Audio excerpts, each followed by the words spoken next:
Perfectionism might look like the engine driving your law firm's success, but what if it's actually the silent killer behind burnout, turnover, and stalled growth?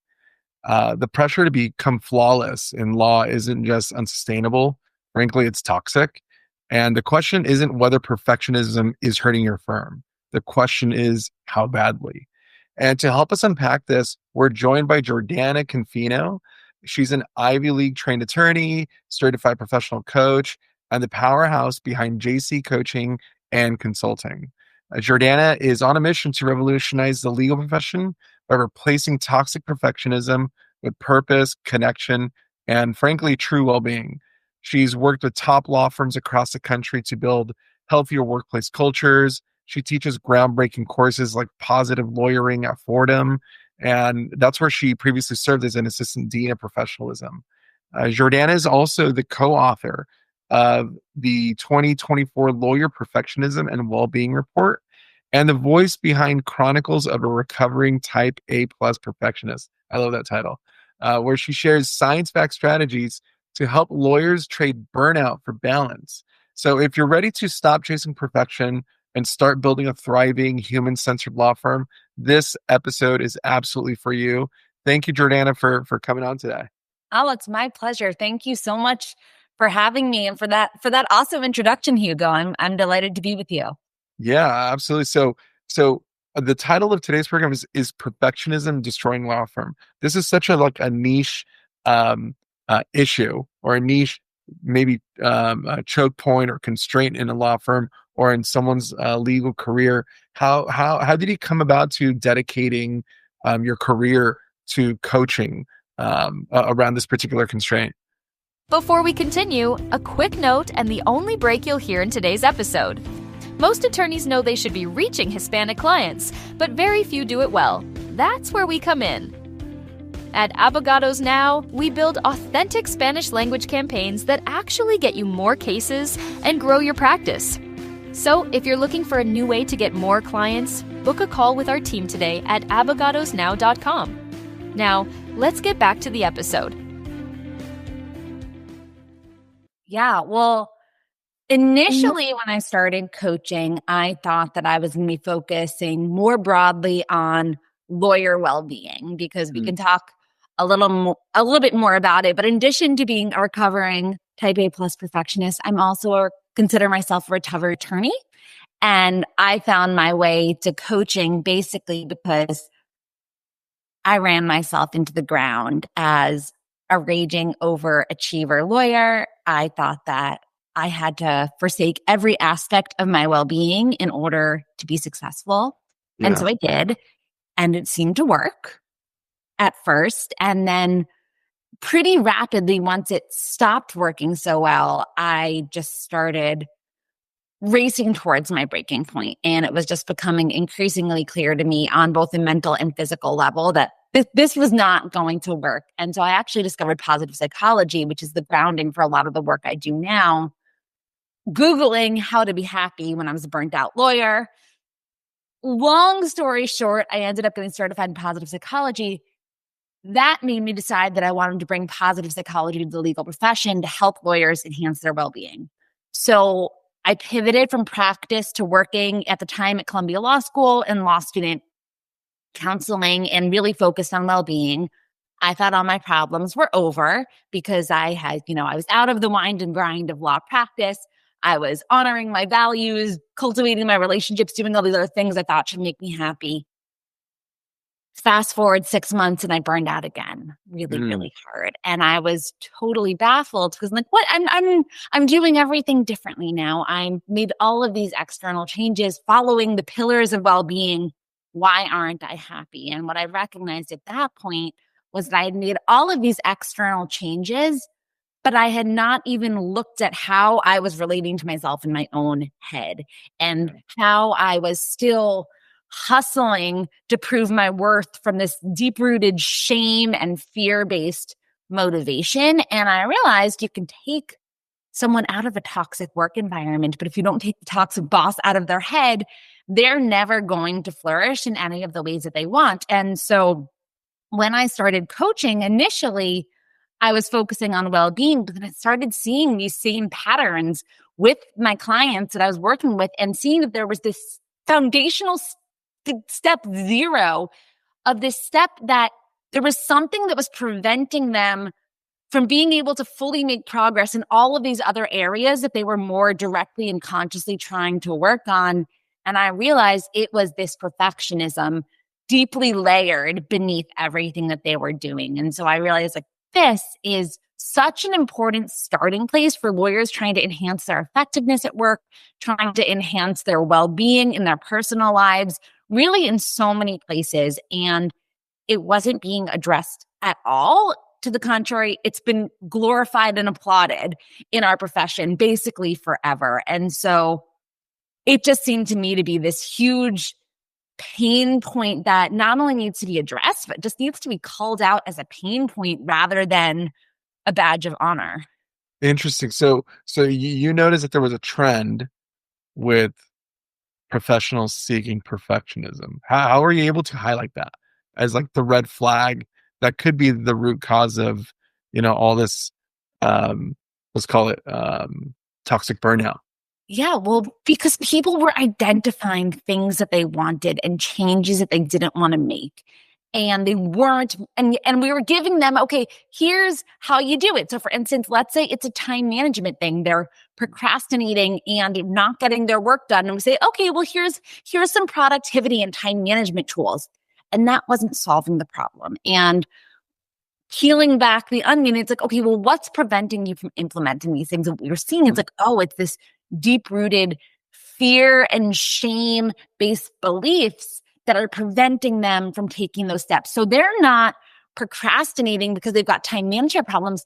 They're procrastinating because they're terrified of not putting out the absolute perfect work product on their very first try. And that is literally paralyzing them. Or for instance, people who say that they want to have greater well-being and they need a little bit more space in order to do it, and they're incapable of drawing boundaries. Well, it's not because they don't know which boundaries they might need to draw. It's because of, again, that paralyzing fear and that surge of anxiety that comes up when they think about drawing a boundary and they don't even understand why. And so it's looking at these perfectionist beliefs that lay beneath this fear or anxiety that is keeping them stuck in these patterns that they say that they want to break, but are not actually capable of breaking. And that's a lot of what coaching is, regardless of whether it's focused on a professional skill or personal well-being.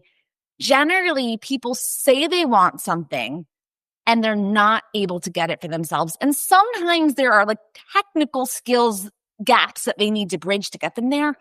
But often it's something deeper that's preventing them from taking the actions that they would need to take in order to make that change. And perfectionistic thinking often is what is at play that is keeping lawyers stuck in these self-defeating, counterproductive patterns that are impeding not only their health and happiness, but also actually their professional performance. Got it. So I'm curious, like, what's the data that you found in all your studies? I know, So what's been revealed about? one study, the first of its kind study on this topic so far, and I had been working with lawyers on reining in their perfectionism for years and seeing remarkable results, which didn't surprise me at all. But whenever I would talk to a law firm or a lawyer who I hadn't yet, persuaded to listen and pay attention to this, there was so much skepticism, even though there's a load of research on non-lawyer populations about the negative effects of perfectionism.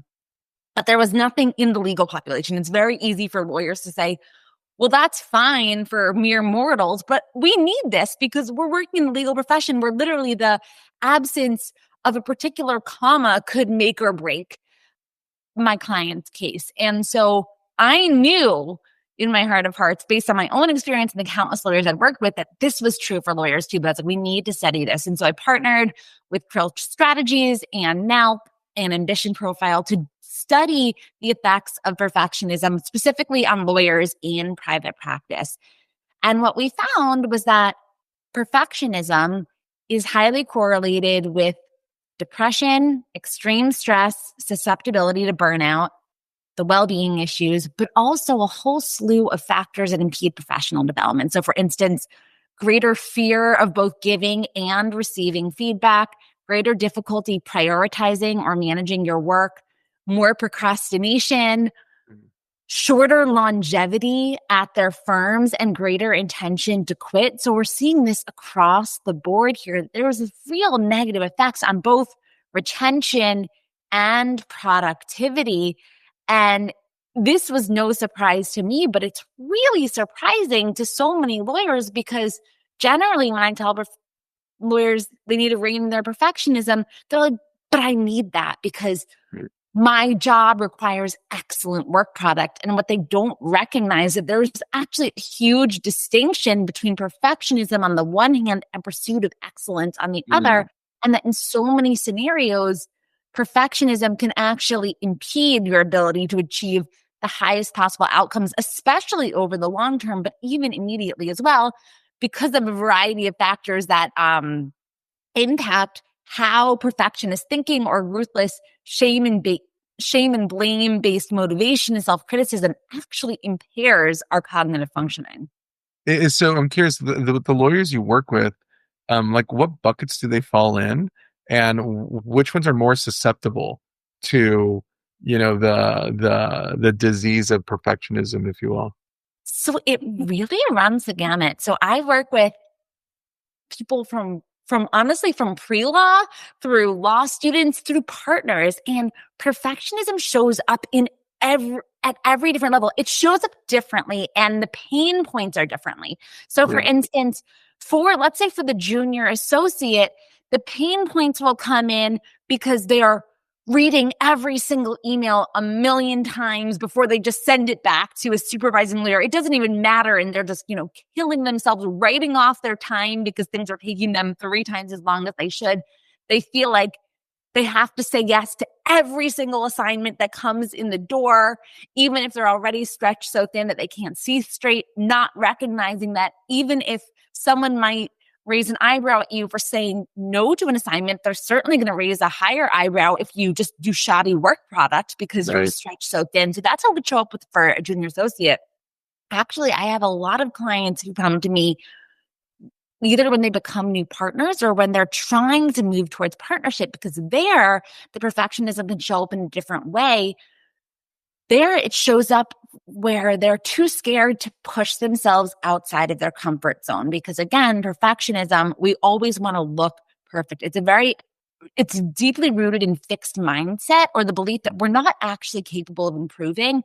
We're as good as we're going to get. So we just need to show that we're smart or we're capable, because if we make some sort of mistake or don't do something perfectly, we view it as being an indicator that we're not good enough, we're not qualified. And that can help you do the same thing over and over again really well, but it causes you to avoid any challenges or stretch assignments or anything that you need to do in order to be able to expand your skill set. And certainly in order to be able to add value in some way beyond just replicating what someone else has done before. And so all of this higher level work that's necessary if you want to move from being a junior associate worker bee to a partner or someone else that's generating value for your law firm, you have to be able to stretch yourself and take risks. And perfectionists are terrified of taking risks because whenever you take a risk, you're exposing yourself to a potential stumble. And that is just too paralyzing for them. And so both ends of the spectrums, we're seeing it show up. And really, I think it's glorified in every way. The only place where perfectionism, I think, serves people more if they don't run themselves into the ground is really in school, where you can study for the test and memorize and get it right. But anywhere where learning is necessary for generating more value, which is basically everywhere in the real world, perfectionism is harmful. And even in the school sense, you can burn yourself out and run yourself into the ground, which is exactly what happened in my situation. Yeah. And I think that more is always more mentality, which certainly aligns with the billable hour model. It's not true. And it's also toxic. So we work with a lot of law firms, and they could run from true solos, or the solopreneur that has a few staffers, to the medium size, and even these very large national law firms, sometimes corporate or big law. And I hear this quite a bit, that they oftentimes get the sense that there's burnout in their staff. Yeah. It's intangible. It's more like, let's call it a vibe, if you will, in the office. Yeah. Um, how do you recommend lawyers or leaders to sense whether or not their attorney staff, or they're just their staff in general, what they should be looking out for? Like, what are the signals that this is actually hurting their law firm? Because I think it is a silent killer. We see it in the agency space a lot. We work with high volume marketing. We have certain telltale signs where we can sense if things are cracking or not. I'm just curious, like, what you tell attorneys and leaders at law firms what to look out for, so that they can preempt, let's a burnout exodus, if you will.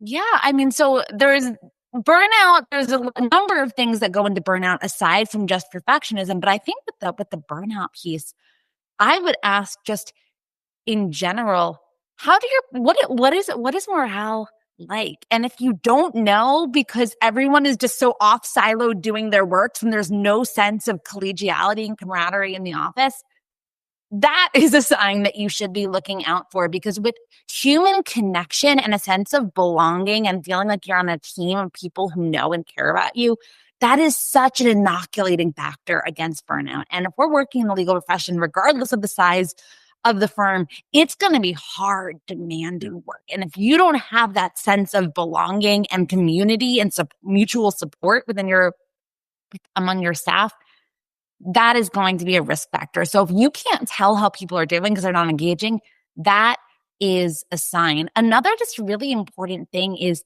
how are mistakes and challenges talked about in the workplace? So is it a place where leaders and supervisors are creating a sense of psychological safety, where people are coming forward with mistakes and challenges and questions? Is there a mentorship type situation going on, whether it's formal or otherwise? And if you say, well, I don't know, we don't really talk about mistakes, the answer is no, because mistakes and challenges are constantly happening.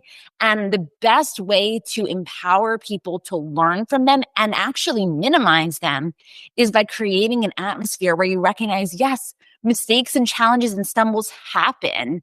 And here's how we can learn from them and also minimize them going forward. Here's how we can make them smart failures, as opposed to having a workplace where we don't say you can never make mistakes and everything has to be perfect, because things don't work that way. And when that is the culture, mistakes happen just as often. People just don't elevate them. And so they actually become bigger problems.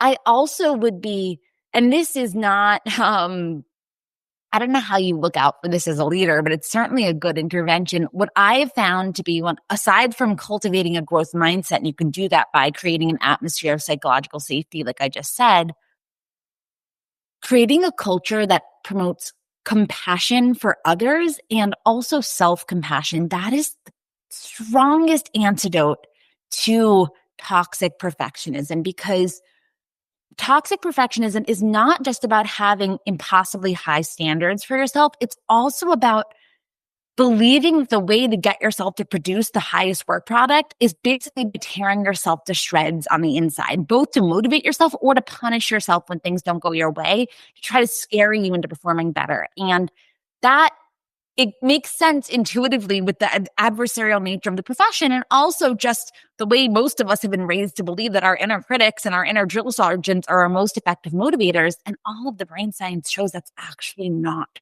true. And swooping ourselves into a frenzy of shame or anxiety actually causes the part of our brain that governs emotional reactivity to become so inflamed, it literally turns off the rational thinking part of our brain, which sends us into what they call amygdala hijacking mode, whereby we can become actually incapable of accessing rational thought.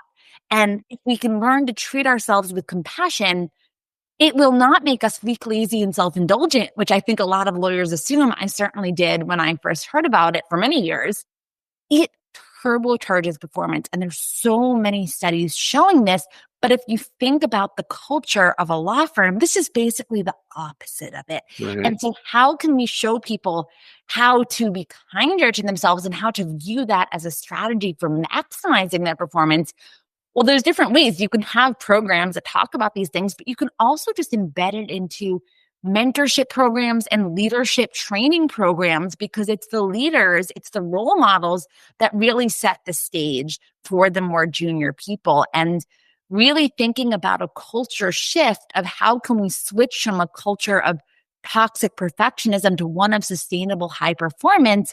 It's going to require a lot of paradigm shifts, though, of recognizing, oh, these things that we thought were driving peak performance actually aren't. And these other things that we probably view as like weak and fluffy are so much more effective. And the good news is that there's tons of research backing it up. Otherwise, I certainly never would have believed it. And I wouldn't expect anyone else to, but there is. And it's worth taking a moment to just look into some of that before you dismiss it outright. I am curious. So for the law firms whose culture is the opposite of coaching to, how difficult is it for, because it starts at the top, like there needs to be a fundamental change in how leadership sees its workforce and how it sees billable hours at the expense of something that can't really be measured with. So what I will say is you're correct in the sense that the top down is really, really, really important. Yeah. But you can still start bottom up, you can start top down, you could start in the middle. Okay. And yes, it's hard and it takes time. And to really revamp a firm's entire culture and have it embedded into the whole firm life, there's gonna need to be a lot of interventions at a lot of different levels. But starting anywhere is better, because even when at Fordham, I teach from a positive lawyering course, and it focuses on this as well as positive psychology more broadly, specifically for lawyers. And when I tell my students, yes, I'm involved in partner trainings, I'm involved in consulting with workplaces about systemic changes they can make to optimize their law firms, I'm involved with lobbying that will hopefully help impact the whole profession. That's all really important. And there will always be steps that you as an individual, as a first-year associate, can take to fortify yourself against the stressors of whatever environment you're in. Do I encourage you to think about what environment you put yourself into? Because some are certainly healthier than others. Yes, absolutely. But regardless of where you are, there are things that you can do that will impact whether your well-being and your performance is here versus here. So even if you're in an environment that constrains you, you still have a lot of space where you can enhance it. And I think about it as, let's say your workplace is a cage that you're in, and then with the external constraints of whatever things you are not changing right now. Maybe they'll change in the future, but they are what they are right now. I would say everybody out there is living in a much smaller cage of their own making. And how can you at least learn to, broaden that cage, or maybe get rid of your own cage, so then you're living in this bigger cage. You can decide whether or not you want to live that cage. But so many of us are just stuck there. And so many clients come to me and they're like, I need to leave my job because I'm totally burned out and miserable. And sometimes leaving their job was the right thing. But sometimes, as was the case in my situation, I left and then I burned out again because I had internalized so much of it myself. And that's not to say you shouldn't leave your job. There might be certain things you are, but if you never learn how to address these things that are happening within the walls of your own head, you're never going to be as happy as you want to be. So often when people come to me, they're like, I have to leave because I'm dying. I say, let's not make any rash decisions when you feel like you're dying. Let's heal the burnout a little bit. Try pushing the envelope to see if you can actually draw more boundaries than you are right now, because usually you absolutely can. Perfectionism makes us so scared to even push the envelope or test some of those limitations. And often lawyers are shocked to draw boundaries that actually have them respected by their colleagues. And the whole time they had been blaming others on their seat. So let's optimize the situation and then decide, all right, is this now good enough, or do I still want to go, but not doing something from a place of desperation. And so what I would say to law firm leaders though is, you don't want it to be a place where people are running from in desperation, or even if they are staying, I think it's important to recognize you're not getting the best work out of them. So even if perfectionism doesn't break your lawyers or cause them to run for the hills, you could be getting so much more out of them if they were relating to themselves in a different way. And if you were fostering a culture that supported that, than you are. And then also it's the right thing to do because they'd be happier. But even putting that aside, it'd be better for business. Got it. So there's, Jordana, I'm curious, if an attorney wants to work with you, what does that look like? What do your programs look like? Sure. So I do both individual work and then larger scale programs. So I do one-on-one coaching with people who come to me for, basically I say I like to work with attorneys and other perfectionists who need to get out of their own way, whether it's, getting in the way of what they want personally, professionally. Often it's both because these things are intertwined. So I do coaching, and then I also do larger scale trainings and keynotes on well-being for lawyers, positive psychology, and perfectionism at firms. That's fantastic. Awesome. And how long do your courses last, or can someone do occasional one-off coaching sessions with you? So I don't do just one-off coaching sessions because, again, a one-off coaching session can only help you make a very surface level change. And this work it's deeper. And so you can absolutely learn skills in a one-off program. And every program I have, I give you exercises, and because you have to do the things. Just listening isn't enough. But for coaching, I generally do a package where I can really work with someone over time and support them in making the changes, because the strategies are simple, but they're not easy. So for instance, on my website, I've got my blog, Chronicles of a Recovering Type A Perfectionist, as well as resources on cultivating self-compassion and other things that will help you overcome perfectionism. But it is hard to make those changes. And so with my coaching, I'm really supporting people in taking these scary steps, which is why I generally do it on an ongoing basis. But even just educating yourself about the problem and starting to use the tools can make such a difference. And so if anyone is listening and they're interested, just go get the free resources, read about it, see if it resonates with you, because there is just so much misinformation and misconceptions out there about how we believe that our self-criticism and our perfectionism is serving us. And my mind was blown when I saw the science refuting that. And that just opened up such a world of possibility for me that has changed my life in the most amazing possible ways. And I've seen this with countless lawyers, even the most skeptical ones, but it all starts with wanting to change and understanding why. And, you can do all of that on your own for free. That's amazing, Jordana. Yeah. So what's the best way for attorneys to get in contact with you via email? Sure. My email address is jordana@jordanaconfino.com. It's on my website. You can also find me on LinkedIn. That is generally where I hang out online. And I am always thrilled to connect with fellow recovering perfectionists. So please do not hesitate to reach out if any of this resonated with you. Amazing. So, I mean, great tips for both like preemptive and reactive solutions at all levels. I love that the way you laid it out, that it doesn't always have to start at the top. It can start middle management. It could start at the entry level part of your work culture. That's fantastic. We have not heard that kind of insight before. So, Jordana, thank you so much for hopping on. And any final words before we wrap up today? Oh no, it's my pleasure. I'm thrilled for the opportunity. But I would just say, if anyone's listening and you're like, oh, well, this is really compelling and I would be so interested in reining in my perfectionism, but I don't think I can because it is so deeply entrenched. I want you to know that was my biggest concern. There was about a year when I walked around describing myself as spoiled goods because I was like, oh, I now see all the reasons why my perfectionist thinking and my self-criticism is hurting me so much personally and professionally.